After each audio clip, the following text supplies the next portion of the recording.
Hey, what's going on, guys? It's Marksman Crusader here with. Armed Atlas. In cash. Let's get into it. Ubisoft, is the final nail in the coffin, or does it have time to escape its grave? Let's get into it. So, as you guys know, Ubisoft is kind of getting a lot of controversy lately. Am I right? No, you're not wrong. You're not wrong. Ubisoft controversy? I mean, no way. I would definitely say for certain that we're definitely going through some troubling times. Ubisoft has at least been making a lot of interesting posts. Have you guys seen the recent one about how they're blaming gamers for, why the games are not doing so well? I didn't see that. What did they say? Pretty much, just to shorten it up, they're pretty much saying, hey, the games aren't doing so well, and it's all the gamers' fault because we're complaining about it in a sense, which is kind of whack, honestly, because we're not making the games.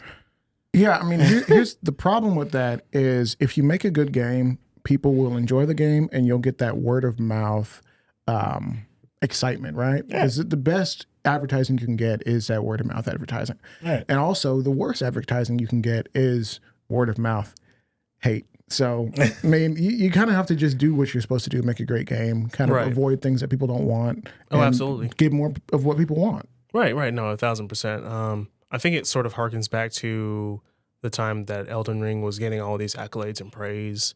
And some of the, I'm not going to say names, but some Horizon Forbidden West devs were like, hey, what's up with that? How come they're getting all the praise, but we're not getting Jack Diddley squat? What's up with that? And once again, it sort of goes back to the whole point of, listen, you got to stop looking at others and sort of being jealous of their successes. If anything, you should be proud of their successes. You should celebrate their successes, right? And see what you can do to also, stand on 10 toes down and put out the best possible game you can. And once again, I think you are inherently at fault whenever you make the decision to say, you know what? It's not me who's out of touch. It's 100% the gamers. Like, yeah. Well, you said it the other day. I thought you said something really powerful, and we actually reshared it over on the YouTube side. So if you're listening on podcast, be sure that you actually subscribed over on YouTube because there's different clips and whatnot in case you're not able to catch the whole show. But you said sometimes gamers don't know what they want, but they know they want to play something fun.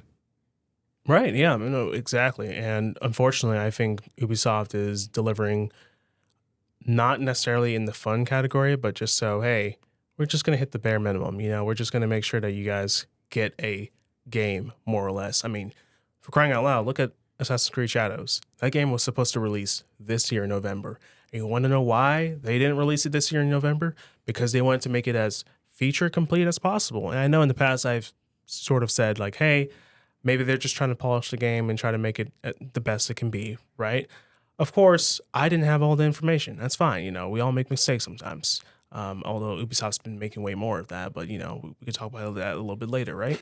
So in regards to that, largely we thought, hey, the reason why they're doing this is because Ghost 2, they pulled up, they showed out, people were impressed, which leaves everyone to wonder, okay, Ubisoft, you had all this time to deliver on a Japanese Assassin's Creed game, and look what you're doing. And even that, you're failing miserably on it. And you're telling us, like, to the gamers, hey, we're actually taking a break to make sure the game is actually complete, which sort of, I mean, yes, good on you for the sense of, hey, you're actually delivering on a complete game, but bad on you because what were you going to deliver to us in the first place? Was it going to be buggy on release day?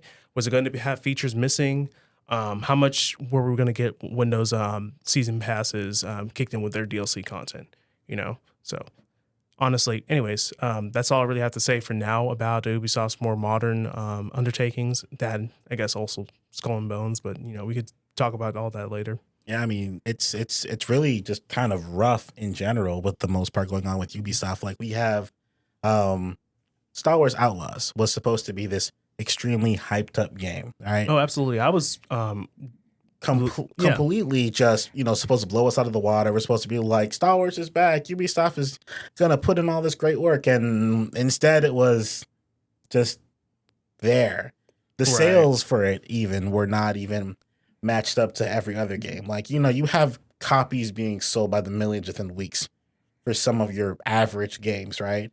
You didn't get to the millions for Outlaws until the month. The month. That is bad. That Especially is really for a bad. well-known, like, I guess home name in a sense. Yeah. Because like Ubisoft isn't a small company by any means. No, massive company. Yeah. Massive company. With a legacy. Like we're talking about like a heritage company. We got old Rayman Legends. We have the FarCry series. We have I think they published the old Splinter Cell games. I don't know which ones. I believe they did because Rainbow Six has the Splinter Cell. Ubisoft has literally been in business pretty much since the 80s. Yeah. And pretty much there's been, his name is so butchered, I can't even say it. But he's pretty much been at the head of Ubisoft for all that time, him and his brothers, right? And you would think like, okay, we've been pushing out bangers in the beginning, especially during like the early 2000s, mid 2000s, was prime Ubisoft. Let's be honest here. It was prime Ubisoft, right? You have Assassin's Creed, you got the Splinter Cell, you've got the Far Cry 3, right? Which is considered one of the best Far Cry games ever, right? Right. Black Flag, one of the best Assassin's Creed ever, right? We have all these great games, right? And then somewhere between, I guess, like that almost ending of the mid 2000s, things just kind of took a shift. Either it was bad publishing, bad marketing, not really strategizing with other teams, not listening to the developers when they need to. And then it becomes just like Call of Duty, a cash grab, a cash cow. The only difference between Call of Duty and Activision and, Ubisoft is you understand what you're going to be getting out of Call of Duty. It's a first-person shooter, right? Right. Ubisoft has different types of games, right? Either your assassinations, parkour, stealth, whatever it is, right? Different concepts versus Activision. And that's the biggest problem they have. And now you've decided to kind of spread your resources in all these different areas, but you're not really focusing on any particular matter or subject. You're just kind of spreading them and saying, hopefully they'll do well or well enough to make us a quick buck. And now they've gotten to the point where if you wanted to sell the company, you're not really going to get anything out of it.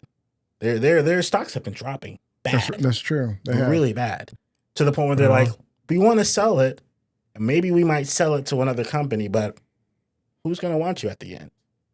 So my question is, and maybe you'll touch on this later, but about when did you start, or if you guys can share, about when did you guys realize that Ubisoft games are kind of falling off a little bit? Because people did complain about like the Assassin's Creed games, like why are we getting one every single year? We're not even getting enough time to play through the DLC, and they're all kind of the same, and some of them are downright bad. I think Syndicate wasn't the best. Syndicate was almost non-existent, in my personal opinion. It was kind of there because I think Syndicate came out. Syndicate. Yeah, it was pretty much non-existent. Like I don't even remember playing it. Do you remember playing Syndicate at all? No, not at all. No. But I would say for me personally, I think where they finally started to hit their downward spiral, so to speak, is when they first unveiled the gameplay for Watch Dogs. That's when The first Watch Dogs? the first or second Watch one? Dogs specifically. Now, the reason why I say this is because That was at E3, right? I believe so. It was E3, Yeah, that was around like 2013, like 2014, pretty much the early 2010s. I actually liked that game. I'm getting to that. So the thing about Watch Dogs is that it was a solid game, but the issue with Watch Dogs specifically is that it failed to live up to its premise entirely. There was a lot of cut content. There's a lot of visuals and other things that were changed from the marketing in order to make it to the final product.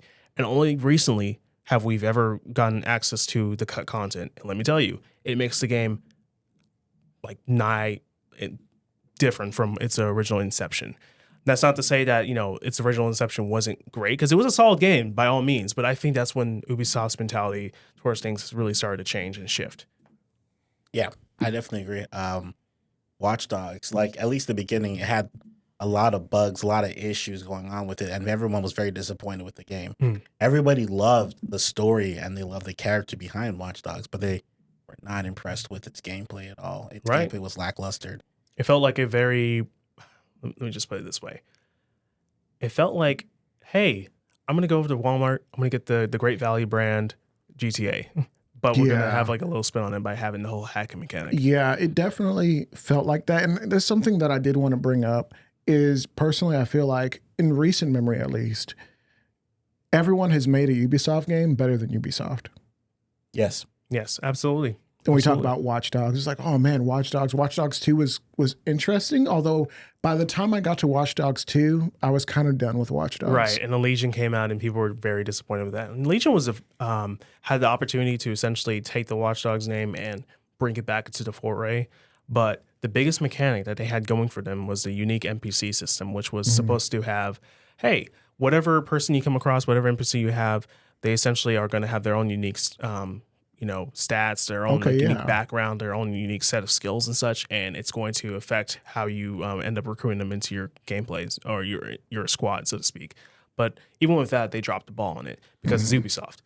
So I would even say, so it goes into 3 of the games, right? So Watch Dogs 1 has the best story. Watch Dogs 2 has the best hacking and gameplay mechanics, right? Watch Dogs 3 has the best creativity and ideas when it comes to the NPCs. I would say that out of all the Watch Dogs, 2 was the best. It may not have the strongest story, but what it does come in, it has a very living city. You don't get that in the first game, and you don't get that in Legion. The first game was kind of empty. It was empty. And the second game, the NPCs do not interact like how they do in the second game, right? You're just walking around in LA, minding your own business, and you'll walk around and you'll just see like a wedding going on. It's a wedding. Which is, I think that was the promise of like the next generation of consoles, is you will be able to have way more going on. Everybody will have different outfits on. Everybody will look different. You don't have to have the same copy and paste. You know what I like to call it now? The Cyberpunk effect. Yeah. The reason why I say that is because originally I believe Cyberpunk was showed off in 2018, and there was a whole lot of hype to it. There was a whole lot of promise of like, hey, you'll be able to do this, you'll be able to do that. And no shame to the developers because they had a whole lot of ideas, but the problem is they couldn't execute all of them because there's just way too many ideas and concepts floating around, and they only had so much time to develop it. Right. 2020 was supposed to be, and it ended up being the release date for Cyberpunk 2077, right? And even when it released, it had bugs. It was objectively a bad game. It was objectively a bad game. Yeah. It was bad. Now I know for some people they had a pretty good time. My experience wasn't that bad. I managed to play through a little bit. Okay, But you're not the majority. you're not the majority. All right. When your PC version is buggy, that's one thing. Like, Yes. you're like, well, you're not running the best system. Right. But when the console version of a AAA title, we're not talking about PUBG, because PUBG was like objectively buggy when it was ported over, right? Yeah, Player Unknown's Battlegrounds. But when we're talking about like, this is like a marquee title, this is a system seller, Cyberpunk 2077, we're all excited for it. Reviewers are getting the game, but they can't show their own footage, Right. which is a bad sign. It's a really bad sign. Yep. No, absolutely. And then the game comes out and no one can run it. PlayStation's giving refunds. PlayStation doesn't give people anything. And they don't. They don't. They don't like to give out money. If you ever have to refund a PlayStation game, you know that you're cooked as a development team. You're done. You're done. Somehow they're still around, but I mean, CD Projekt Red, because they have their history, right? And this isn't about CD Projekt Red, but just kind of to, I guess, cap that, because they did so well on The Witcher, I guess over time, because I hear The Witcher 3 actually. The Witcher 3, kind of actually, when you think about it, The Witcher 3 also had the Cyberpunk effect, because before Witcher 3 had that same problem with Cyberpunk, but nobody remembers that. And then it's like, okay, we're doing it again. And then we're like, oh my goodness. Because now everyone's like, Cyberpunk is the greatest thing since sliced bread. And they have that same mentality with Witcher 3. Yeah, I guess our memories are kind of short as gamers, which is frustrating because you definitely want to be able to make good investments, because gaming is kind of like an investment of time and dollars, right? Yeah. Because why we get games, we just want to have a good time. That's what the show is about. It's celebrating, our collective love for gaming. Right. But absolutely. if you have too short of a memory, you're gonna buy games before it's the right time. You know, like some games you should just get them on sale. Yeah. Like, Oh yeah, absolutely. Yeah. So yeah, I would definitely say when it comes to Ubisoft, at least, it has a chance to potentially pull itself out of the grave, although it is a very small to slim chance. They have done so much damage. They have burned so many bridges with the community itself that it gets to the point where you're just like, do we really want to waste any more time? Like, you can say, hey, we made this Ubisoft game and we listened to the fans and we did all this work. But Ubisoft is going to be like, you've burnt us so many times, or the community is going to be like, you've burnt us so many times, Ubisoft. Why should I trust you? Right? What makes you think that I should invest money into, like, Assassin's Creed Shadows? You can say all you want about the new gameplay mechanics you plan on adding in. You've burnt people so many times, they don't want to trust you. Like, they want to play your game, but they can't trust you, right? Even if you do have these great mechanics, you've lost that trust. And so Ubisoft has the chance to, but it's going to take a lot of working it out. And me personally, I think Ubisoft is one of those companies that, if I'm talking on a personal note, they're kind of already one foot in that grave, and they're not coming back out. Especially with that tweet blaming gamers for their mishaps. It's like you're pretty much done at that point. Like, it's gonna take a miracle, and I always say this: nothing is an absolute zero.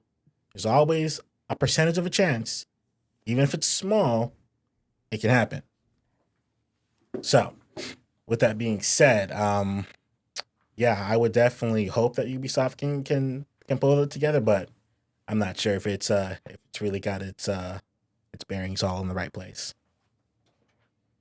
Right on, right on. Yeah, no, that's a very good point to be made. All that being said, yeah, Ubisoft as of late, they've been getting into the habit of just, constantly settling for mediocrity.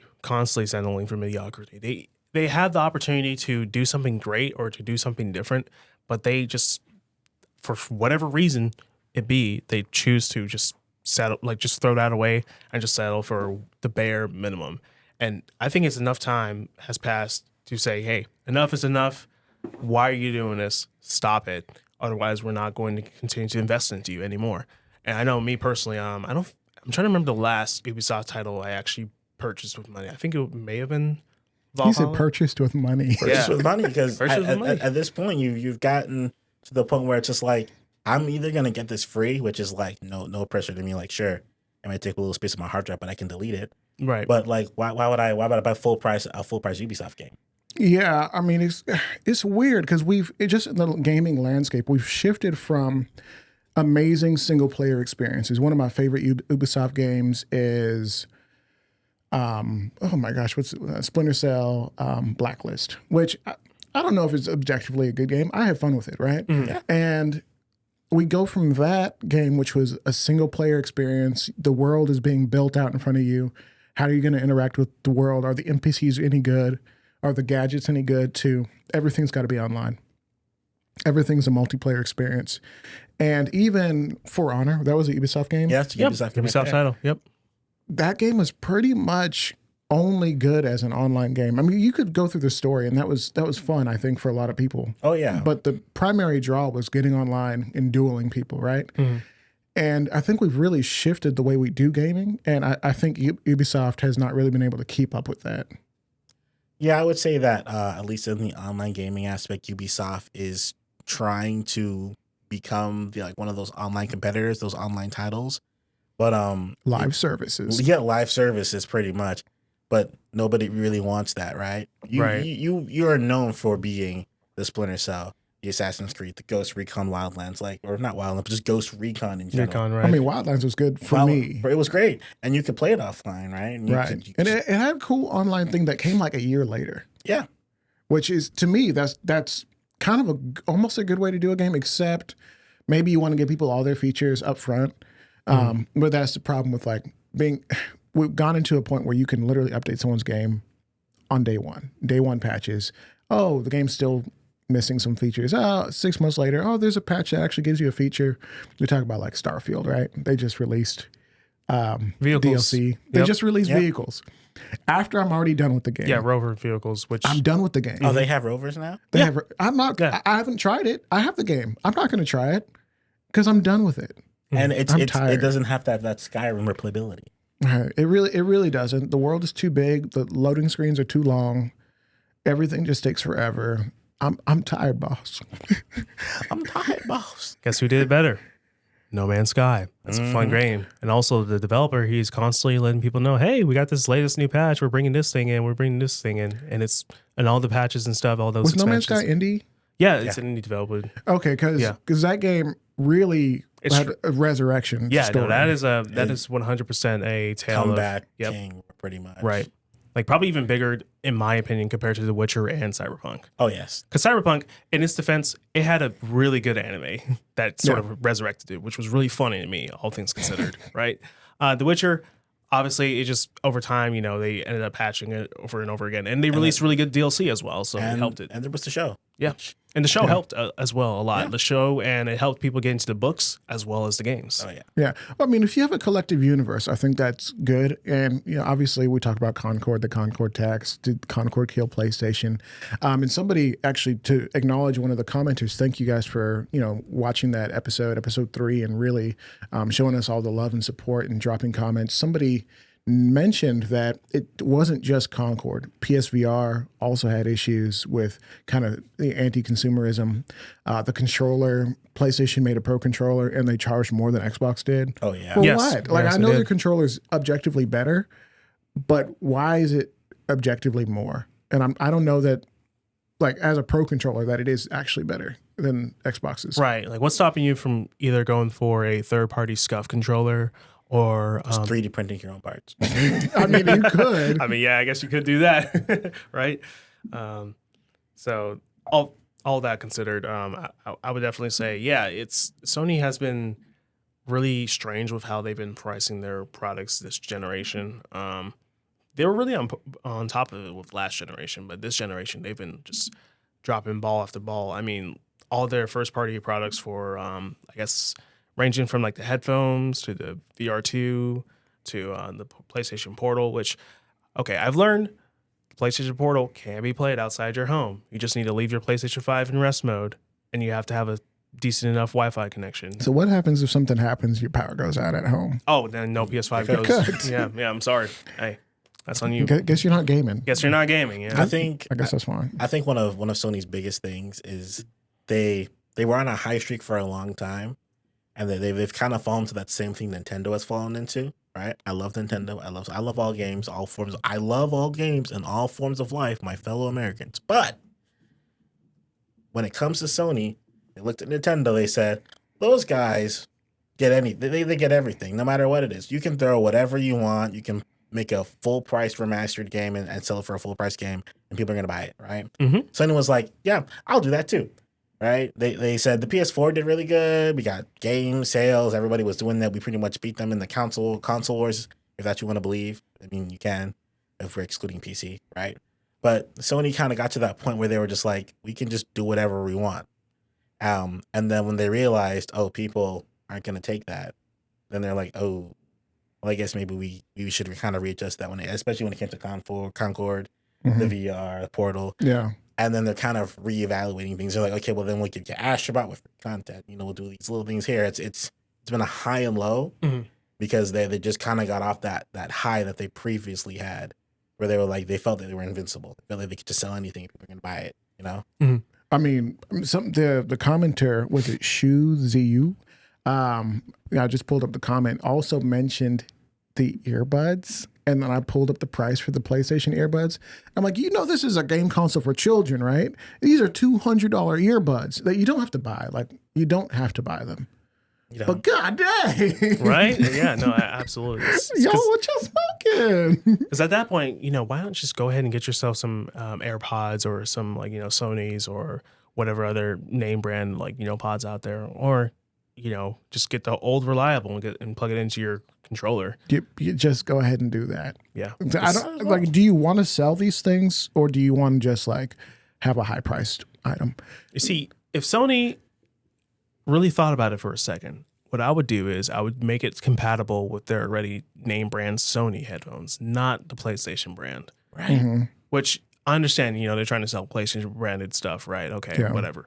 But I think it'll be more effective because in that way you get people who already have those Sony branded stuff. They're like, oh, this is cool. I can use my already stuff, my stuff that's designed for, everything else. And now I can use it with my console. That's awesome. Like, let's not pretend that Sony the PlayStation and the Xbox don't already have a Bluetooth protocol built in. Absolutely, they do. I mean, okay, you want to hear something funny? The Nintendo Switch, although it took some time for them to get that Bluetooth protocol, people were pestering them for years, and they finally did it because, I don't know, maybe Nintendo does like to listen every now and then. Every once in a while. Every once in a while. They finally have the Bluetooth protocol, and yes, you can use like earbuds with it. I mean, I know for me personally, I use like my Pixel Buds with my Switch sometimes. That's amazing. Yeah. Considering, I mean, I just got a Steam Deck, and we'll talk a little bit more about that probably on the next episode, because honestly, I feel like a little kid again.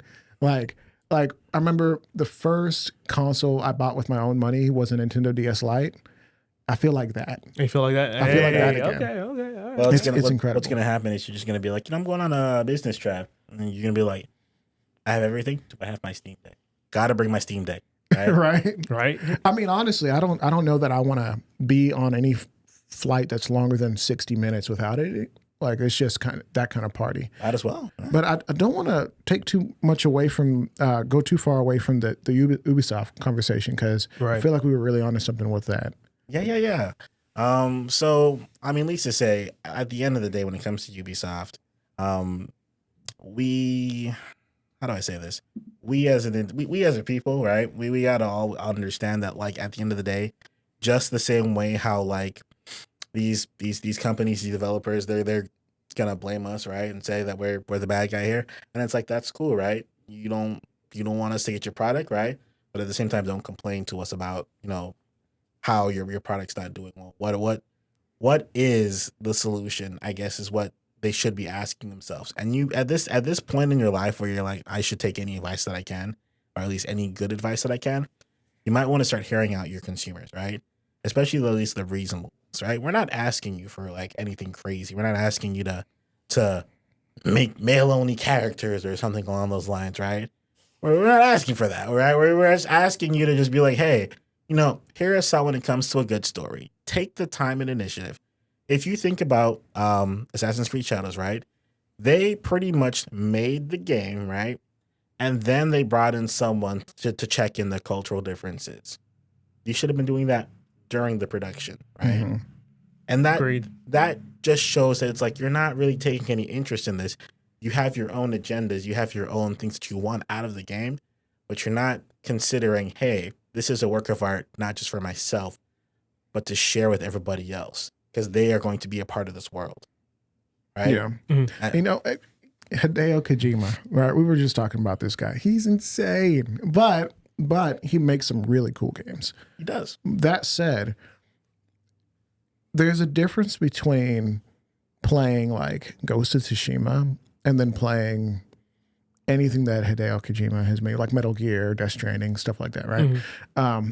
Namely being is that in a game like anything Hideo makes, like Metal Gear Solid V, right? Or 5, whatever you want to call it, you can say, okay, so we're in Afghanistan, and you can kind of reference, it's a fictional game. It's like purely fiction. Right. Versus Assassin's Creed, which is a sci-fi game.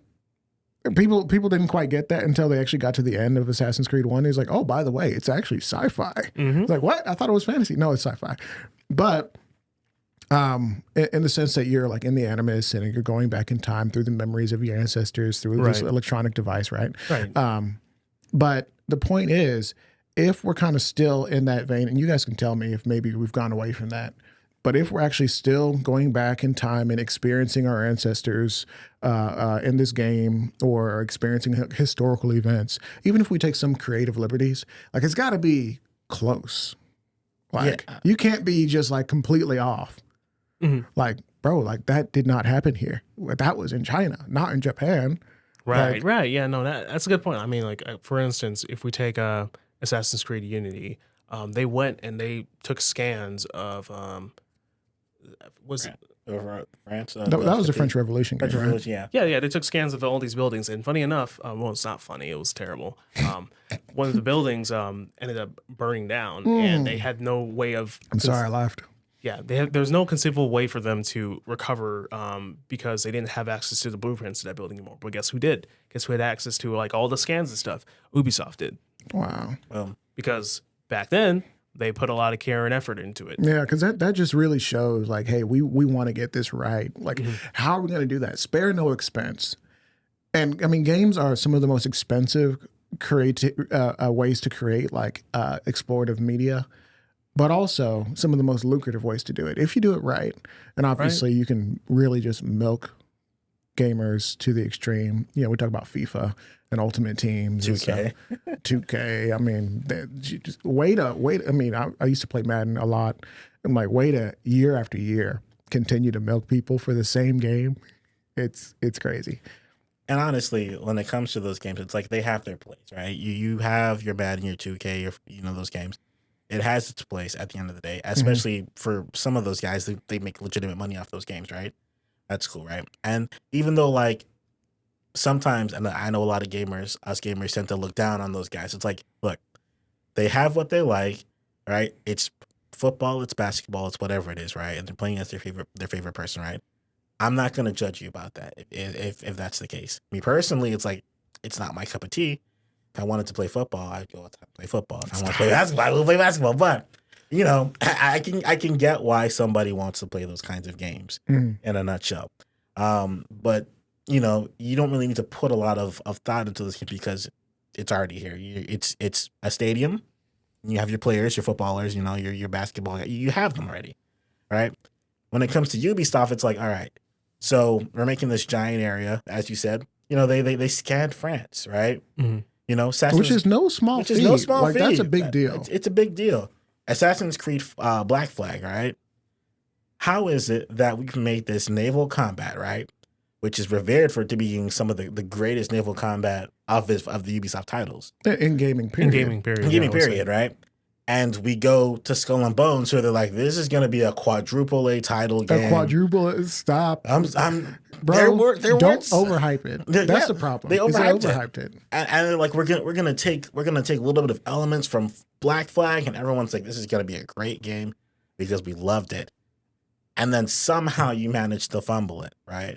How is a game, which I think Black Flag came out probably 2022, I want to say like probably 2014, 2015. No, probably not even. Was it like 2013, that era? Maybe even sooner than that? During like the PS3 era. Oh, during the PS3. It may have been like 2011. Might have been like 2011, 2010. Yeah, it was definitely. No, because it was 2013. 2013, okay. 2013, right? And mind you, Black Flag is one of the greatest Assassin's Creed games that has been on the market due to its naval combat alone and its great protagonist. How is it that you've managed to fumble this in 2024 is when Skull and Bones came out? Yeah, this year, right?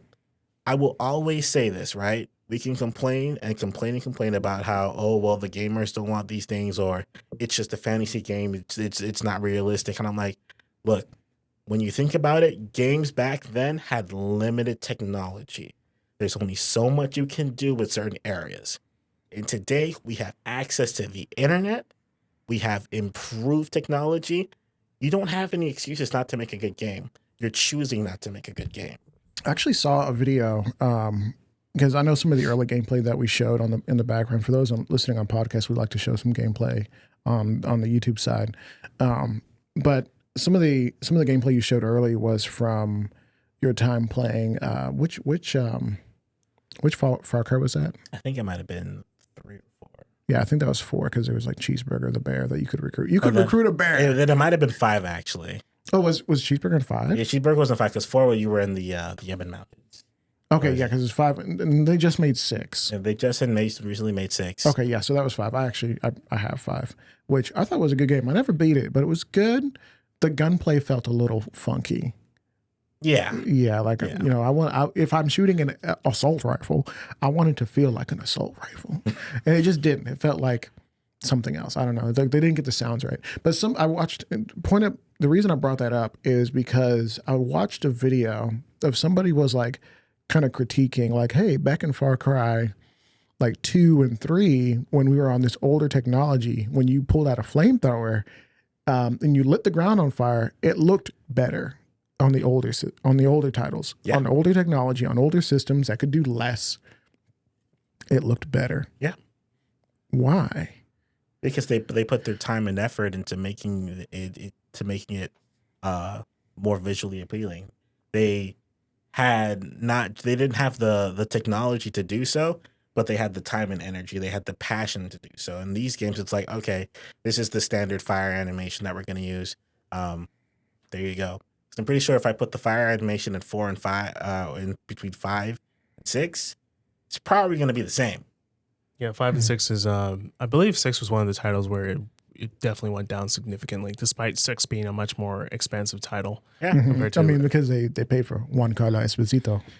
Yeah, I guess so. Yeah, I mean, hey, he's a great great actor. He's a great actor, and I'm not. I Gonna, love that man. I'm not gonna lie. Like I played 6, right?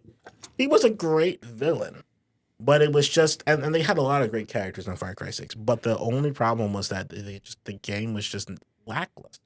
I felt like I was just playing Hispanic Far Cry 5. Stop it. I'm sorry. That's what it is. It felt like I was just playing Far Cry 5. South American Far Cry 5. But no, not even South American. It's Cuban. It's just Cuban Far Cry 5. Yeah. Literally, it's just Cuban Far Cry 5. Well, but they made a stopgap game because you know how they have like Far Cry Primal. They have these games that kind of are built on the previous engine, but they're a little bit different. And what was it called? Far Cry. You 3 Blood Dragon? Not Blood Dragon. Okay. New Dawn. New Dawn, which was just kind of like Far Cry 5.5. Yeah, pretty much. It's 0.5, and for some unknown reason, because I don't know why they decided to do this. But that game, literally, I would say, kind of, in a sense, killed it for me for Far Cry games almost, because for some reason they decided to add a health bar. Yeah, They never had a health bar. They've never had a health bar. Look at 5, and look at New Dawn, and then look at 6, because they added the health bars to 6. They added it to 5, and they had the whole leveling system where some things can hurt these guys, and some things can, and whatever. In 5, it was simple. If a guy has a helmet on or he's heavily armored, he's going to take a couple more shots, but you can take him down. This was like, well, these leveled guns can only do so much damage to this guy. Yeah, so like bullet sponge type stuff. And that was my problem with The Division, which it's a looter shooter. You should set your expectations, right? Like there's certain things, you're collecting guns and certain guns are going to do more damage, but I hate playing a game and just like taking a weapon that I know in real life, if you shoot somebody one time, they can die. Like, and then if we take it, it's like, okay, I've dumped 6 magazines of a very large gun into this character. And because he's got a trash can on his stomach, he can take all the bullets to the head. His helmet popped off like 2 mags ago, but yet he's still running at me. It doesn't even like stun him. And like there's other games that are like fantasy, that do it so much better, where it's like, okay, if you hit him there, it's going to stun him and put him into a stun animation, then you can try to do this and this and that. And okay, I kind of understand it's a more fantasy game, but like these other games that are kind of more based on like real life, like military milsim mechanics, like I can't do it. It pisses me off. Yeah, if you're gonna do milsim games, don't add health bars, don't add any bullets. Like it's a milsim game, right? We're supposed to be these tactical, cool operatives that are infiltrating areas, taking out people, right? Like right, exactly. Like, I expect that when that guy puts a bullet in me, I'm going on like a sack of potatoes. But I expect the same to happen to him. Oh, that actually kind of reminds me. So a while ago, I saw this video pop up in my feed, right, regarding Ghost of Tsushima's. I think it's like its lethal mode, where every cut is lethal. Yep. So if you get hit once, you can die. Yeah. But in the same vein, if you slap an enemy with your sword, they can also die in like 1 to 2 to 3 hits. So it very much pushes you to, hey, let me consider like my dodges, let me consider my parries, let me consider all these things. Because just because I can die in 1 hit doesn't stop me from being able to kill you in 1 hit. Right. So it feels like what a true like high difficulty mode should feel like. Oh, if yeah. That makes sense. And honestly, I think correct me if I'm wrong, but I feel like Division should be one of those titles where it focuses on that type of gameplay. Now, would it make it significantly harder and people will start screaming, oh my gosh, it's a Souls-like? Probably, yeah, maybe. But in the same vein, I think it'll make it a much more engaging title. And on top of that, I also absolutely despise the way that Ubisoft has approached almost every single one of their games as of recent, which is to RPG, just gamify everything, make everything turn into a looter shooter, so to speak, or somehow just add in these unnecessary elements that shouldn't be there. Like, for crying out loud, You're not Fallout. Stop acting like it. Why do I see levels on an enemy? Why do I see levels on my gun? Why do I have to level up my gun? Why do I have a skill tree for my gun? Like what's up with that, man? I don't have a problem with like skill treeing in the sense that we're finding better attachments out in the world. Okay, and that's this is objectively better. See, like, that's fine. That's fine.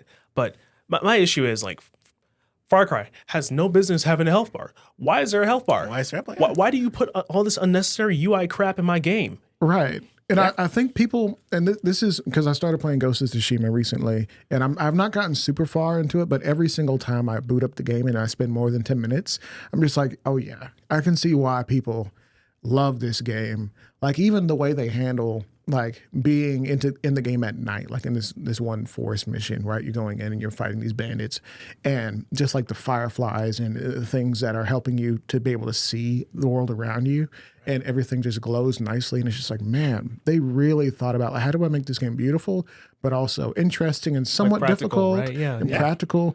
Like for instance, they the really guiding thought about wind, for example. The guiding, that's what I was going to talk about. Yeah, one of the best, waypoint mechanics ever like implemented in the sense because like waypoints have existed beforehand. Yeah, we all understand that, but they're annoying because it's so obvious. Like, oh, go there, go there, go there. With the guiding wind, it's like, hey, you can kind of see the wind blowing, and it gives you a general direction of where to go. And if you want to, you could treat it as though it's an active waypoint by constantly spamming that touch. I mean, I spam it. Yeah, you could do that. I'm just saying. And the best part about that whole wind mechanic, right, is that like, so you go, you press your guiding wind, you say, okay, it's in that general direction. But the key thing that they want you to do is while you're riding your horse, walking through the area, is checking the world out. They want to show you what's going on. They don't want a bunch of stuff all over the screen. They're just like, oh, hey, I'm riding here. Hey, you know that there's smoke coming from that area. I can take a little detour. Why not? Sure, you end up going into a side mission, right? Like those things happen in this game, right? Right, exactly. I mean, because Far Cry 5, if you set a waypoint, the whole road would turn blue. Yeah, it's a whole blue road. Right, and so like, where is allowing yourself to be distracted in that?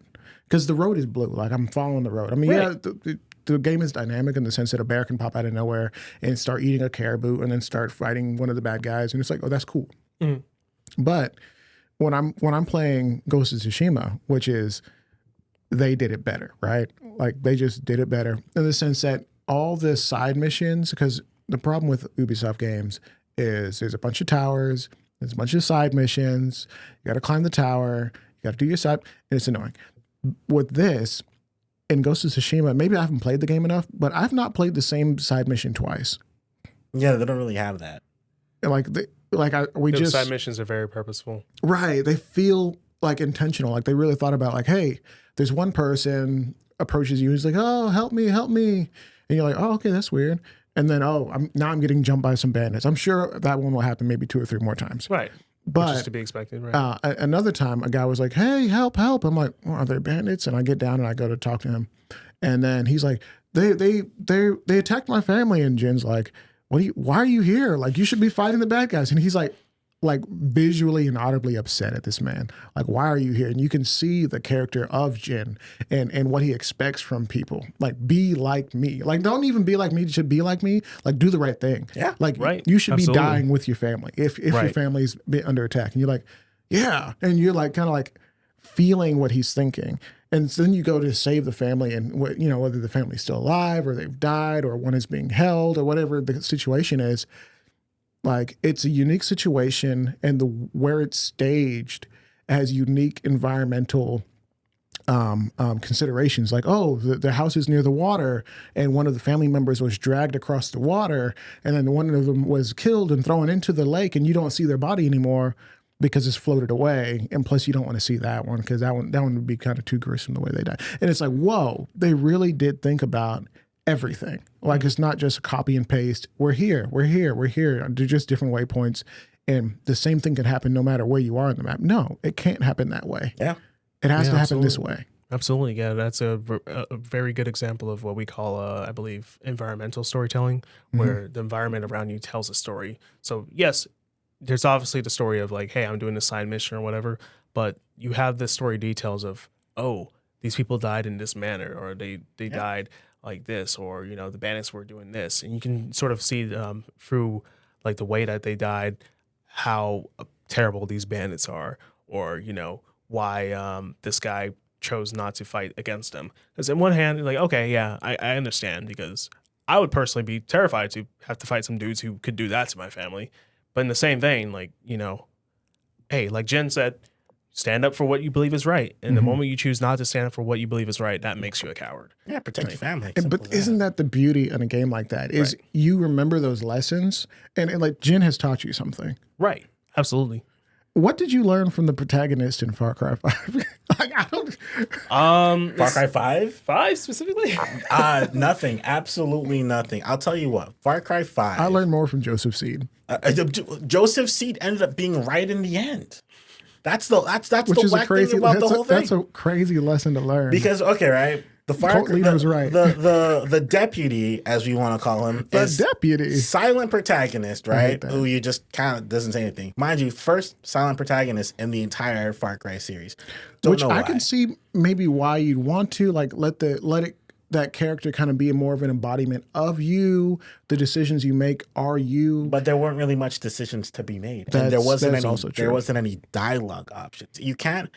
Look, you can't really have a game, right? And the only really exception to this is like Link, right? But for most games, you can't really have a silent protagonist and not have them have any real impact in the game. Link in The Legend of Zelda, the world is so rich. It's so rich. It has lore. It has kind of things that are established. Link has, okay, this is my adventure. This is where I need to be going and doing things, right? Right. And there's the princess. Right. There's the princess, right? Even on that note, sorry to interrupt you, but no, go ahead. So specifically with Link, especially with the more recent Breath of the Wild, Tears of the Kingdom titles, he actually has a lot of personality, and you see it through the lens of like all these other characters, as well as like any diary notes and as well as like the dialogue options you get. Because there's dialogue options for him to be more snarky. There's dialogue options for him to be more like soft and respectful. There's dialogue options. Very demure. Yeah, very demure, very mindful, right? But there's a lot of different elements that tell the story of like who this character is and what he believes in and what he's about, especially like the way he interacts with his friends and what they talk about him. So yeah, he's a silent protag, but yet despite being silent, he speaks volumes. And I think he's already, just with the pedigree of Nintendo and the Legend of Zelda series and the amount, just a pure amount of games and media that he's been in, because he had a cartoon, right? Oh, yes. And no. You can. The point is, me, princess. The point is, he's already embedded in the hearts and minds of people. Like, if it's your first Legend of Zelda game, like that's actually kind of a surprise. Like, I'm shocked that this is your first Legend of Zelda. If the newest one is your first, I'm shocked. Which it could be, and guess what? It's gonna be a banger. Right. It's gonna be good. You're gonna have a good time with it. So, versus Far Cry, which silent deputy protagonist. I mean, Far Cry 3 though, Far Cry 3, which mind you, is mind blowing because Jason Brody, which is his name, he ends up like becoming a really like messed up like psychopathic killer in the end. Mm-hmm. Right? Like even if you like decide to spare your friends, like Jason killed lots of people, and like afterwards, like you end up like realizing that, and I think there was like some content or something on the lines where like, yeah, no, Jason, yeah, that man went to jail because bro killed a lot of people, and he was like, I can't stop killing people, and you're like, whoa. But isn't that the shift? I was watching this guy do some commentary one time, and he was like, the problem with these new games is they can't make them like they made the old games. Like they don't have the pardon my French, the sack to do it. Like the games where there's a protagonist that makes a bad choice, and it's clearly a bad choice, and it's going to impact him and other people around him. You know what? For all the crap I give Naughty Dog, they're one of the few people to do it. Because with both Last of Us Part 1 and 2, you have protagonists that make very messed up decisions. Yep.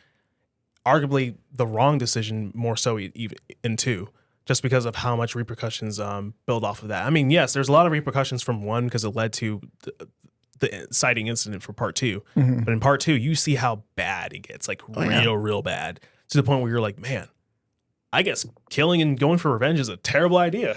Right. The fact we need to have more games that are willing to let you know, like, hey, there's consequences to your actions. Like, this isn't just, and I think this is people's arguments and like why video games are bad and they're inciting kids to become more violent and stuff, is you can do a lot like in GTA or whatever, which I think is the punching bag of the world, right? Where you can go rob somebody's grandma, you know, kill a guy, hook somebody up to jumper cables, waterboard them, because, you know, GTA 5, you actually do waterboard somebody, you can do that. which is crazy. And it's like, no, there's actually games out there that they'll let you do kind of messed up stuff, but they do let you know, like, hey, there's consequences. Like, the world around you will burn because you decided to do this. And I think, was it Modern Warfare 2 tried to kind of play with that a little bit? I think it was Black Ops 2, actually. Ops 2? Black Ops had that too. Black Ops had a lot of moments that really kind of played with like the morality of life, and you know, they even let you play roulette, which is crazy. But I mean, I was a kid's game. I actually went back and played Black Ops 2 on Steam Deck, one of your titles. Oh, you actually played it on the Steam Deck? Yeah, like I booted it up and I'm just like playing through the first mission. I'm just like, is it Man on Fire? Yeah. Is this a kid's game? No. That is definitely rated M. Yeah, no, there's a lot of games that if you go back and play, you realize, oh, I understand why parents probably were freaking out about these things. Yeah. I'm not some apologist for like, don't let your kids play games. Now, to be fair, right? As a parent, it's your duty. As a parent, it is your duty to check. You're responsible. You're responsible for these whippersnappers. Absolutely. It's your duty to check what games what games are being played around your kids, right? Yeah. If you just say, if they say, "Mom, I want to buy this game," what game are you getting? What's the rating? Like you as a person should be doing that. I mean, that's why the ESRB was founded, is because moms were wondering, like, what, you know, what about these games? Because there's some that are, you know, obviously good and family fun. There's not enough games that I think that are really actually good and also family fun, you know, nowadays. Like, everybody wants to be a psycho killer running around the streets. And speaking of psycho killers, all right, so back to Ubisoft stuff. Outlaws. Why is it that I'm supposed to be doing this open world, being an outlaw, and I can't run somebody over with my speeder? I know it sounds messed up. I have the same problem. And because here's the thing, right? Like, someone was like, "Well, can I shoot civilians in this game?" Because I mean, I said that. Yeah, you did, right? Yeah. You can't do that. And I'm thinking to myself, oh well, you know, it's probably because, you know, that would be messed up, and then you'd have to change it to a rated M game instead of rated T game. Do you know what game had that same mentality where it was a T game? I could run people over with my speeders and shoot people with my blasters. Which one? Jack 2 and 3. Yeah. I wonder if Jack would be rated differently if it was created in the year of our Lord 2024. It's a T game. That's a good point. But it was a different art style. I think it was more cartoonish. The characters were not humans. No, they were humanoid enough. They were humanoid enough. I'm not saying that you have to have blood and gore, because you know what? We're using blasters. There's a reason why we're not using bullets, because even in Star Wars lore, you know, bullets were seen as like, oh snap! Like, hold on, here, buddy. And it's not to say that Star Wars: The Clone Wars, the show, didn't have some of the most intense brutality. People were getting beheaded in that game, and not the game, the show. Yeah. People getting beheaded. You have people getting parasitic worms taking over their bodies. Yeah.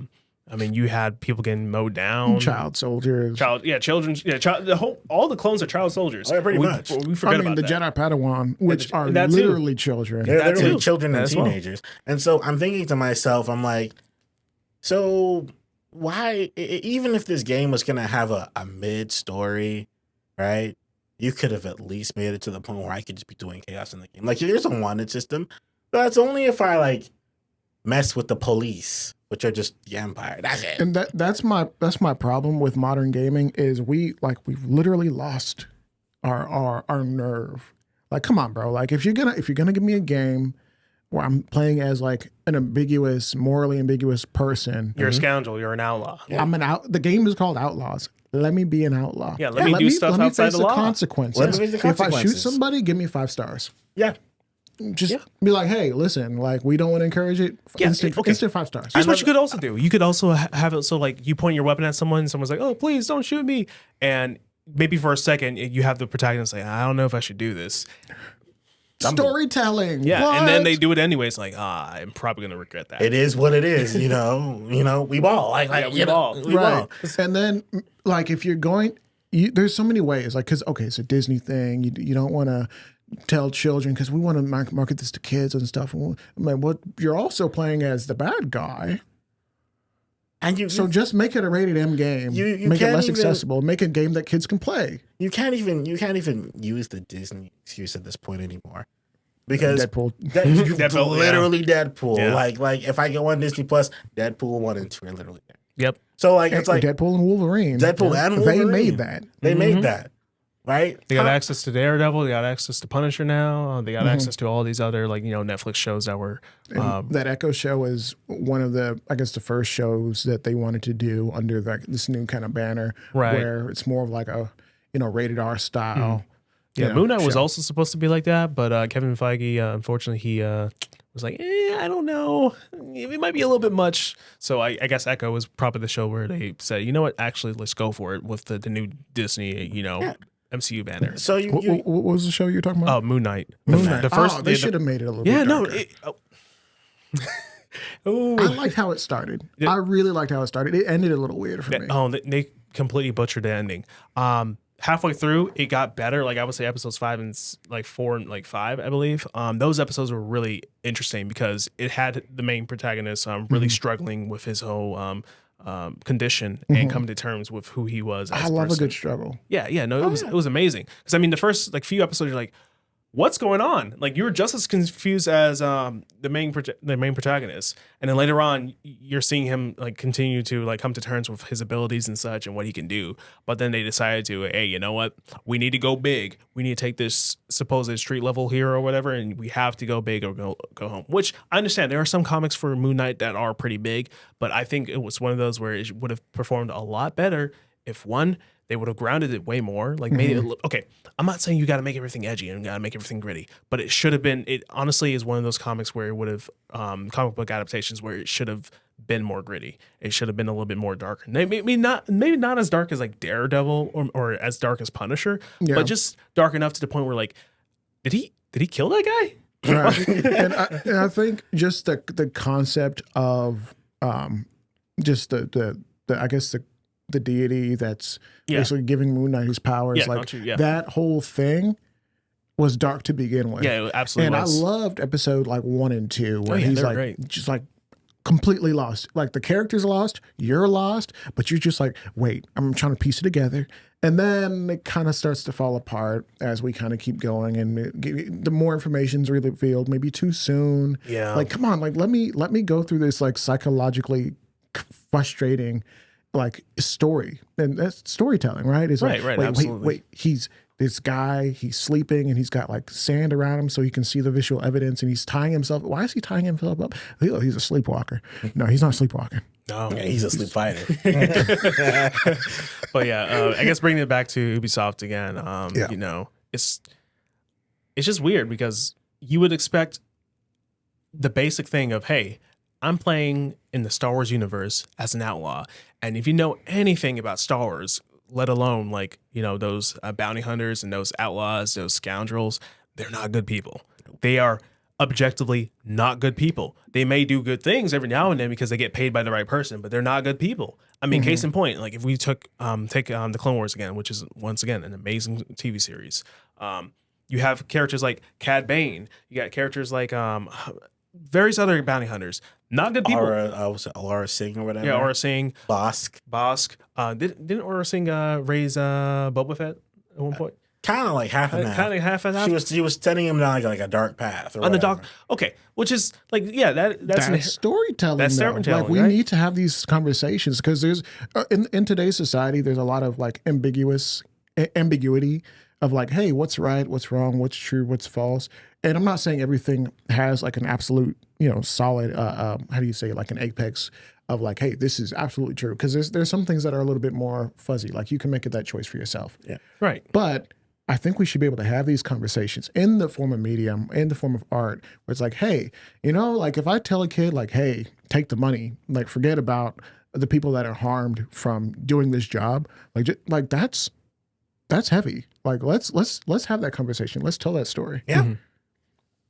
Yeah. Sorry. Yeah, let me shoot my pet as well. I'm kidding. No, Hey, yo. it's okay. No. Was that from the Clone Wars? So, specifically in Outlaws, if you try to aim your gun at your little pet companion, he plays dead, which I think is That's cute. that's adorable. I like That's that. cute. All right, I'll let that slide. I think that's adorable.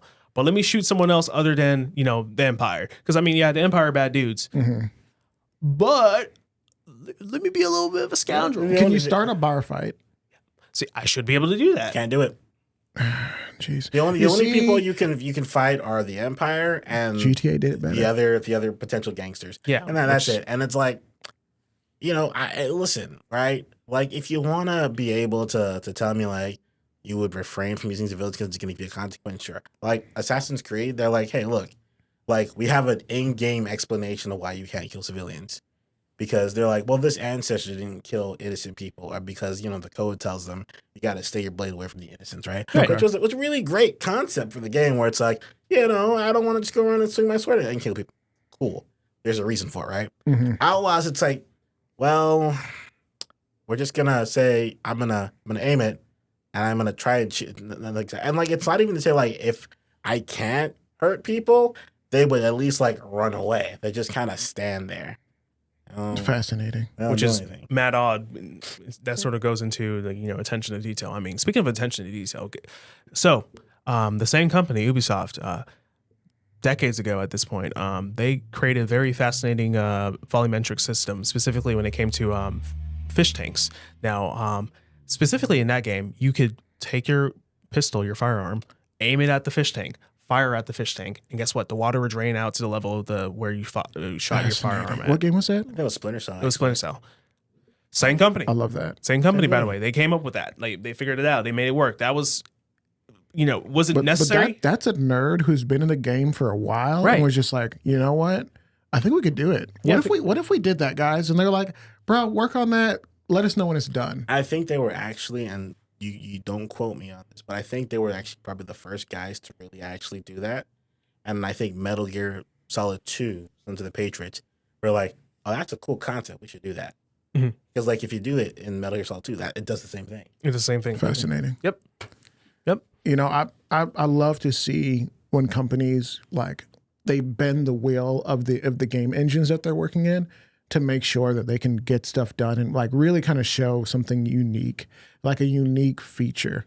And I think that's part of the issue that we're running into when it comes to, how do you say, like some of the games that we're running into now is like, okay, well now the new engine that we're licensing, it doesn't really have that built into it. We haven't spent enough time with it to really be able to like push it. It's like, why are we starting over? Like, I understand like the games need to look better, like Unreal Engine. We're on Unreal Engine 5 5 right now. Which everything looks amazing. Yeah. Photorealism versus, expressive art styles, which I know that's some conversation you want to have soon. Yeah. I mean, absolutely. Can't wait for that one. Yeah, I'm definitely going to be cooking with that. But yeah, no, that was a good point that you made about like, these developers are more so focused on trying to just port to the latest and greatest engine instead of trying to figure out how to become a master of their craft with what they're working with. Yeah. Right. And I think companies are at their best when they got veterans in the industry who got to that status because they had trial and error. They figured out what they had. They used their tools to their advantage and they, locked in and were able to deliver. I mean, that's largely why Halo Infinite suffered so much. Guess what? Mm-hmm. Did you know that Halo Infinite allegedly has 75% of its content cut from it? That makes sense. Yeah. And the reason why we only got it early is because the guy at the top, they brought him in from old Bungie days. They brought him back in, Joseph Staten, I believe. He came in, he realized, man, I have to clean this game up and put it out to release in a year or less. This is insane. It was delayed about a year. It was delayed about a year out because people were clowning it for its visuals, which rightfully so. It should have been clowned for its visuals. Because the original visuals were a little bit goofy looking. Like they're very good. I mean, listen, it spawned a whole meme called Craig the Brute. And guess what? They acknowledge it within the game as well because they thought it was hilarious. Didn't they That's how you know that they're gamers there. Oh yeah. Didn't you know? Like, didn't they like say that they made like a whole like PS1 meme about it or something like that? Yes. Because like those PS1 graphics that you have, where Right. the face looks so blotchy, and Right. it's Super not really blotchy, a mouth. right. Yeah. Oh my gosh, bro. Yeah, That's no, you know what's bad when people are asking, "Hey, man, I know I didn't really like Halo 5 story that much and all that, but like it's cutscenes and like it's visual lighting and dynamic lighting, all that was leagues better, dude. Like, what are we doing? What are we doing, But man? who cares? But who cares? Honestly, like what was it? Not Civil War, Black Ops Cold War. Mhm. One of the big draws for it is like, hey, we got ray tracing, which you could turn it on and off. And some people were like, it runs better when it's off, which is crazy to me. Why does your game run better when one of the main, I guess, on the box selling features, are there boxes anymore? Is a feature that you should probably turn off because the game's going to run better. Yeah, no, that's a very good point of contention with this generation is that there's been so much focus on super sampling, which is great. I think super sampling is one of the features where it's designed to be turned on and it thus improves your gameplay. There's been features like variable refresh rate, which basically means that we're going to adjust the resolution to maintain the frame rate at all costs. So let's say, for instance, if you wanted to run your game at 120 FPS, what it would do is it would constantly adjust the frame rate, adjust the resolution, dropping from maybe 4K all the way down to like 1440p in order to maintain that frame rate so you don't feel that sudden like clogginess or the sudden, just stuttering. That's one of the biggest issues that I ran into with the Steam Deck is they give you so much control that I'm just like, I see why there's some people who would buy a Switch before they buy a Steam Deck. Oh yes, no, absolutely. It is a learning curve. Plug and play versus like, hey, you're gonna want to make sure you set all games to play about 40 FPS, and maybe for this game, because it's not as graphically intense, you can run it at 60 FPS and it's gonna run nicely. Right. But there was a game when we were talking about Outlaws a minute ago, right? And this game is first of all, it's really dark. 6 is better than 12. Or 12 is better than 6. 12 is better than 6. Okay. It was like this cowboy game. It's like a 2D. Was it in my library? Yeah. Okay. All right. Yeah. And I don't know if I'm saying it wrong, but the cool thing about that game is even if in scenarios where you're really not supposed to kill anything and normally you wouldn't be able to, if somebody gets in the crossfire between you and a bad guy, they're getting shot.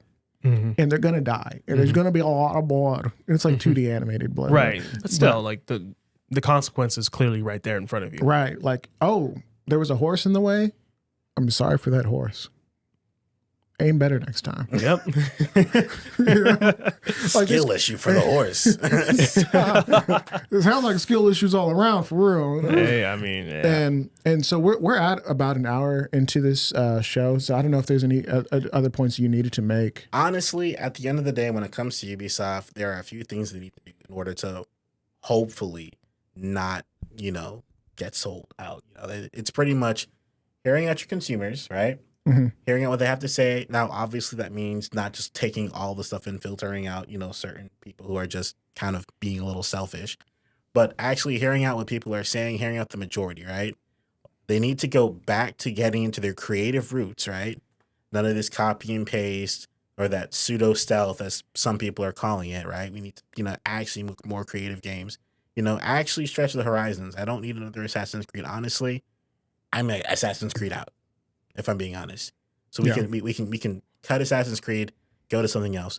Give me an immersive Prince of Persia game for once. Oh, because the last one they put out, I didn't play it, but it looked pretty good. It was good. It was good. People liked it. It was good. People liked it. Now, it didn't do as well as it should have, but people liked it. But the way I think about our show, I think is the way they got to think about what they're putting out. Low budget. Put out as much as you can. Try to make it as good as you can, but don't kill yourself if it's not, an Emmy award-winning, Webby's award-winning thing. Like, just keep putting out stuff that people enjoy, and eventually you're gonna have built up a fan base for the Prince of Persia games again, and you're gonna be able to sell a few of them. Yeah, and maybe you have a few features, or I'm not saying over monetize everything. Like, what was it? They're not the only ones that did it, but Metal Gear Survive, you could pay for additional save slots, which is crazy to me. Why am I paying for save slots? Yeah. And so the reason I brought that up is because you can do certain things to kind of monetize certain things, but don't be stupid like that, you know? Right. Like, No, don't clear be cut. evil. Like, that's wrong. Yeah. Like, there's right and wrong in this world. That's wrong. Like, Yeah, don't 100%. charge people to get an additional save slot. That's it. It's already built into the game. Right, You're basically yeah. paywalling. Yeah, don't charge people for mechanics that are intended to be in the game from the get go. But I think it's fine to do it for, honestly, at this point, cosmetics. Because listen, everyone and their mother likes Fortnite. You know, they like getting their skins. I mean, everyone has skins now. Even Rainbow Six, which, in my opinion, if I'm being real, It's first person though. it is first person though, but they got skins and stuff going on in that game too. Yeah. I mean, for crying out loud, you can play as Master Chief. Oh, Yeah, that's you can. cool. Yeah, That's cool. which it's cool. However, I can't see him. I can't see him, and also I'm in the camp of Rainbow Six should have never left its identity and started embracing the whole, oh, we can get microtransactions to make you look like this skin and this skin. At that point, you're just like Overwatch. I'm like, dude, what am I doing? Yeah, what's the point? I don't know. I think you should drop an expansion. You can charge for it. But at the end of the day, you know what pisses me off is when you don't give me an option to buy like the complete edition. Like I have to buy your game plus 6 other games. Just when the game is $20, sell me a $60 version of the game that's got everything. Mm-hmm. And stop trying to charge me for everything. I don't understand. It pisses me off so much. I think when it comes to Ubisoft, one of their biggest issues is that they do that thing where they're like, I'm going to overcharge you $130 so you can get the ultimate golden whatever edition. And then they like discreetly do that thing where they say, but if you just don't want to pay that, you can subscribe to our live service where it's like PlayStation Plus or Xbox Game Pass, but it's all just Ubisoft games. I hate that. I hate that so much. And I'm like, listen, I don't want any of that. First of all, no game should be $130, right? Not unless I'm getting something physical. Like if you tell me, hey, Assassin's Creed Shadows is $130, I'm like, oh, okay, sure, I'll buy that. Ship me like a Hidden Blade replica. About to say, like, I'm gonna need a Hidden Blade for it. Like a Hidden Blade replica. Give me a figurine. A figurine, a poster. Give me the entire soundtrack. Like something. Like a physical soundtrack. Physical soundtrack. Not that digital nonsense. I hate the fact that especially game companies do this where they charge you this ultimate edition, they give you this soundtrack, these art stuff. I'm like, when am I ever going to have this on my PlayStation? I actually have a steel case for the God of War for 360. See? Yeah. Physical, right? Mm-hmm. Yeah. The Assassin's Creed Brotherhood game, right? The ultimate edition, because I had gotten it, right? I was probably like 16, 15 at that time, right? My mom took me to Kmart, right? Because, back then we had Kmart, right? And that's when they used to sell games.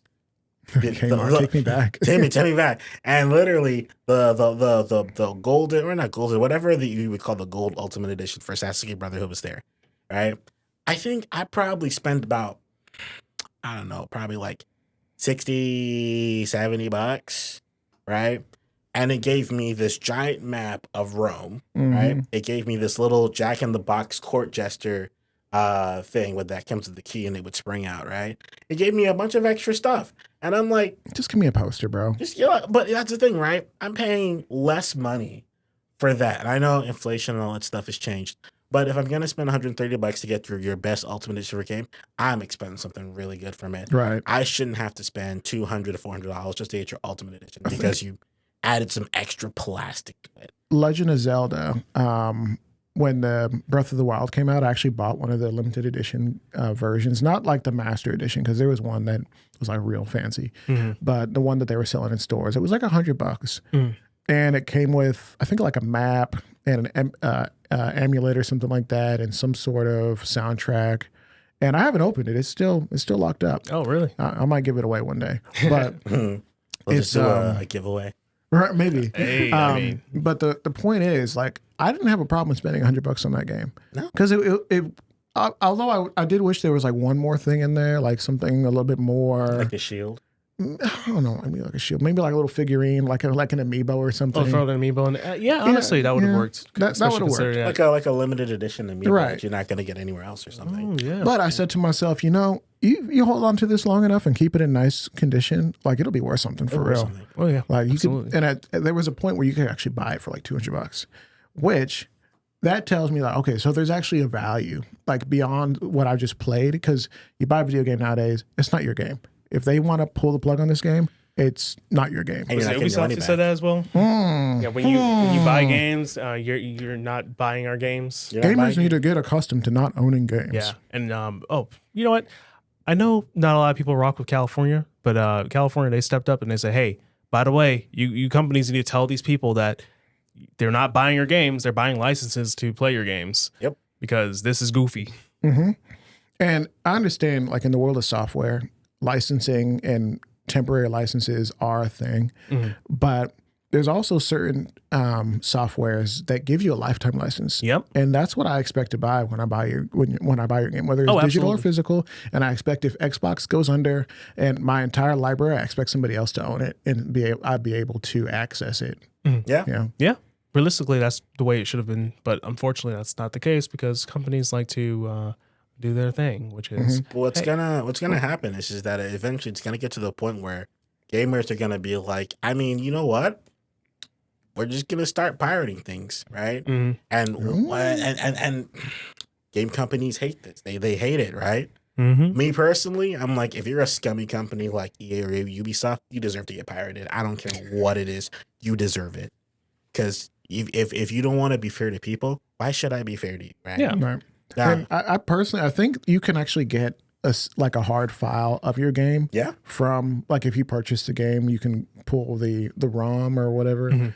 But I don't think enough people really understand how to do that. Yeah, it's one of those things that aren't talked about enough, and I think it's something that even companies, they should make aware to the consumers if they're going to go down this route of what they're choosing. On top of, like, the decision to constantly push towards a digital platform only. I mean, you're looking at like Sony and even Microsoft who are doing it, and hopefully, I hope that Nintendo doesn't go down that route, because they do, then we're all doomed. Oh, facts. I don't think it'll be with the Switch 2 or Switch Ultra, whatever it's called. I highly doubt it's going to. I wonder if the next version we will kind of see that, especially considering the Wii store just closed.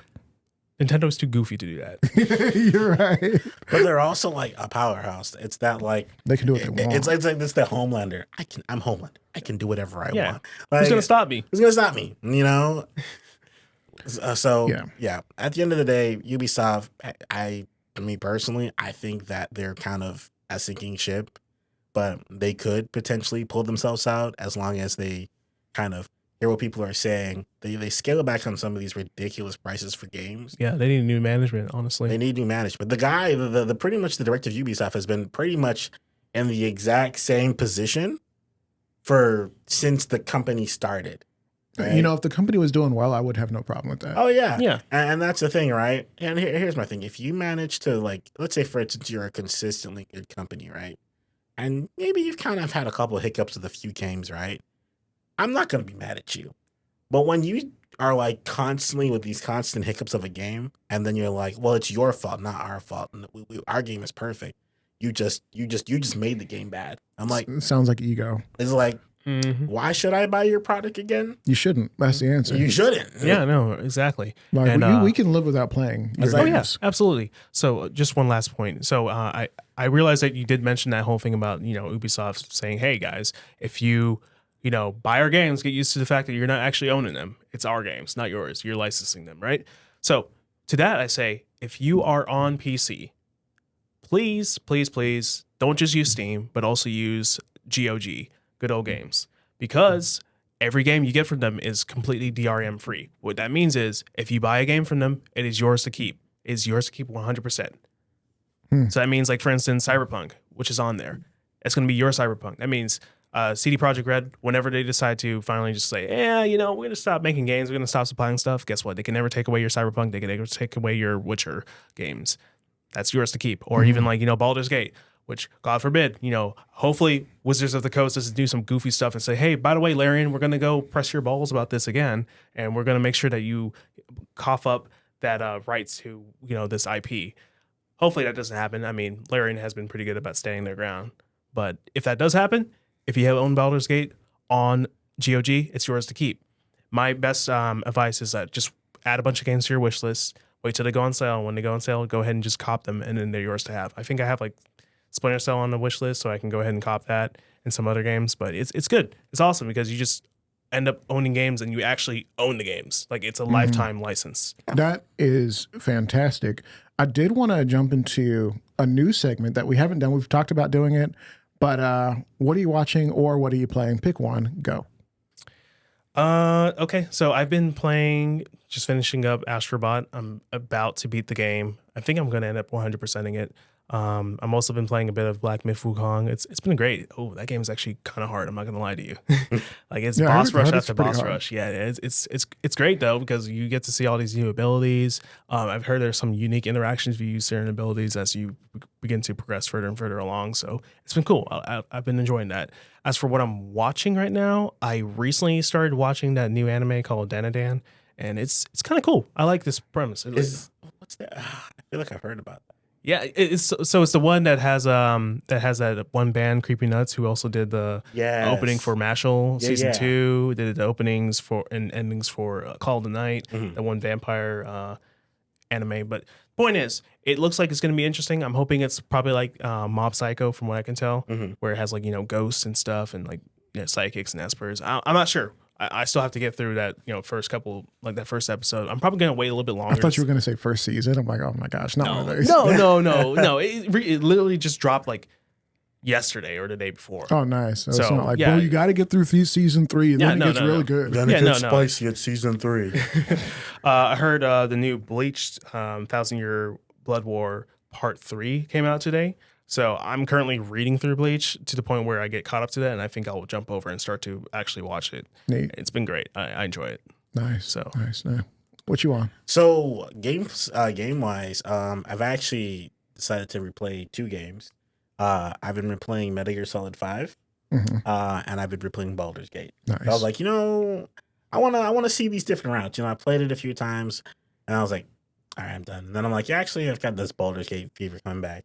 I think they also added like modding features to it. Yeah, mod support. With the latest patch, patch 7 brought mod support, official mod support, first to PC, and later on they brought it to consoles. So I'm trying it out on the console to see how that works because console play and PC play are 2 different things. Right. Yeah. Absolutely. And then when it comes to watching stuff, I haven't really been watching a lot of shows and stuff lately. But my significant other was like, hey, watch The Owl House with me. And I'm like, dude, that show, okay, I'm not going to hold you.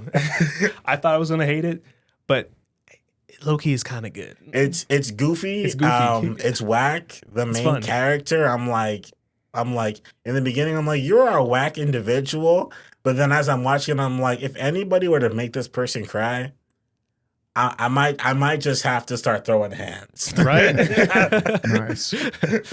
Nice. But what about you? What have you been doing so far? So for me, we just finished Rings of Power, which the season ended. Yeah, the season's over. I mean, or they're all out. So somebody wants to go watch season 2 of Rings of Power. Season 1 was interesting. When I watch shows with my wife, I kind of turn off my brain a little bit so we can kind of just enjoy it together. I don't have to get like overly critical of it. Yeah. But when something weird happens, I'm just like, are you serious? Like, why did that happen? Yeah, you just have to call it out. Yeah, right. In season 2 of Rings of Power, I think was a lot better even than season 1. I didn't have a problem with it like some of the online critics did. They actually locked in, you think? I think they locked in as much as they could with what they had because they wrote themselves into some corners where they're like, okay, this character's portrayed this way and this one's portrayed this way. And if you're not like married to Tolkien, right? Because this is an adaptation. It's not necessarily a faithful adaptation. Right. They're doing kind of what they want to do. So it's sort of like a more loose adaptation. Right. Okay. Kind of like how The Hobbit kind of did what they wanted to do. Yeah. Versus Lord of the Rings, the movies stayed very faithful and kind of just showed you what was on the page. Right. Yeah. They had very few changes that were like. Right. They cut certain stuff out, but they left most of it pretty intact, pretty unaltered. Right. I feel like if they had left everything in there, it'd be like a much longer. Oh my gosh. Oh yeah. So you would probably have like the first like actual 24-hour film. Like, and we're just talking about a single film. Oh, yeah. Right. And Rings of Power looks like the money that they put into it. I think it's the most. I know it's the most expensive TV show ever created, and it shows. It actually shows? It shows. Some people can critique this or that, but I think it shows really well. Yeah. That said, I've been watching that, been pretty excited about it. I kind of want to see season 3. I know some people are like, oh, it's over. Thank God. I want to see season 3 because I'm invested, right? I'm invested in these characters. Right. Even when they make goofy decisions like, oh, they're going to make this character and this character kiss, I'm just like, why? Oh, they were doing this and that. Still, why? Yeah. Gotta make it make sense. Yeah, and that's fair. Playing, I mentioned some of the stuff I'm playing for the first time through Ghost of Tsushima. That's been a real treat. I can't always play because my kids always want to walk in the room and be like, "What are you playing? Get on the horse, kill that guy." I'm just like, "Oh, come on, no, I can't." It's too much. But Right. even with the blood off, I wish there was like a mode where you can like have like some of like, because when you die in Ghost of Tsushima, they come and like execute you. And I'm just like, I wish I could turn that off because I think I could get away with like the fighting, the minus like when I die, someone's gonna come over my body and just like yank my head off, and it's like too much. There's a simple solution. What's that? Just don't die. Yeah. Get out of here. Just don't die. Get good, son. Hey, man. Okay. All right. I'm going to say something controversial. All right, go ahead. If you don't want to die, just crank down the difficulty. Stop. See? It's an easy solution. Or if you're a real gamer, you dial up the difficulty. Yo, what was I playing? I was playing Metal Gear Solid 5, right? Because I mentioned I was trying to play back through that, and playing it on the Steam Deck is fascinating because it runs really well. Oh, yeah. Yeah. There's some games that they run incredible. I know, for instance, I played God of War 2018 on the Steam Deck, and I was very impressed. I think I've not optimized it yet because there's certain things you got to like change to make it really look the best. Right. But there are certain settings like if you play with it, you'll really like. The graphics will struggle, but the gameplay is fine. Yeah, the gameplay is fine. Yeah. Yeah. That being said, I definitely am like really impressed with what the Steam Deck is capable of, especially like with all the features that Valve has done with it. And for once, Valve has actually stuck with a project and decided to deliver and continually deliver on it. Yeah. I would say I'm going to give my full thoughts on it later, but I will say this: the only thing I want out of the Steam Deck is for when number 2 comes out, or if they could do this for number 1, but I think they would need different like IO and ports and whatnot. Yeah. Is for the dock, I need that dock to cost a little bit more, and I need them to put a GPU and a CPU in there. Oh, so you want like an external dock, kind of akin to how like the Switch has their dock. But the Switch just allows you to kind of add more power and upscale. Yeah. Now with the but you want an actual external GPU, which I know that would probably cost like $500, and especially if you added a CPU, it might cost a bit more.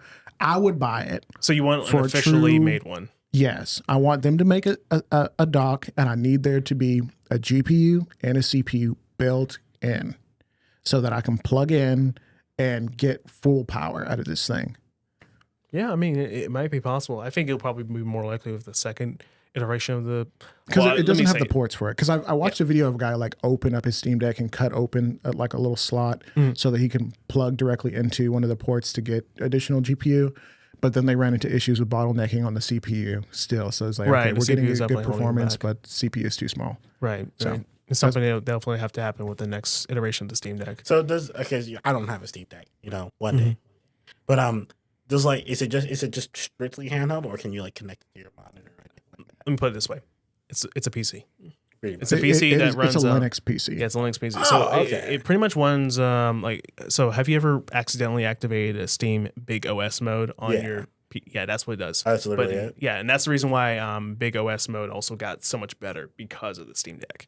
Yeah, it's great, and I think Linux is a much harder platform for me to operate in because I'm on Mac, and which is pretty streamlined.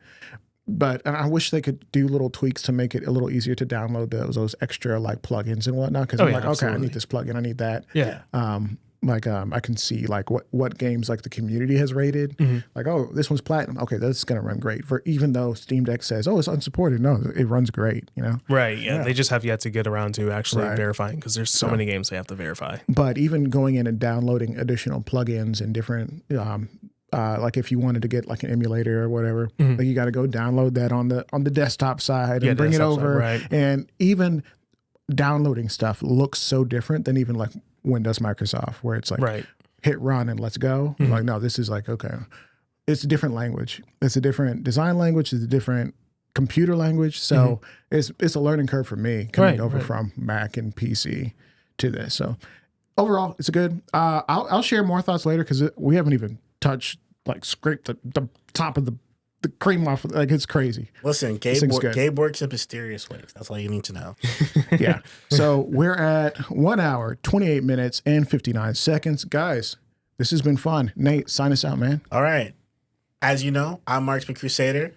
This is Atlas. And this is The one and only Cash. And as you know, this is Arcade Island. Hope to see you guys next time. Leave comments below to, talk about what we just talked about, because you're cool like that.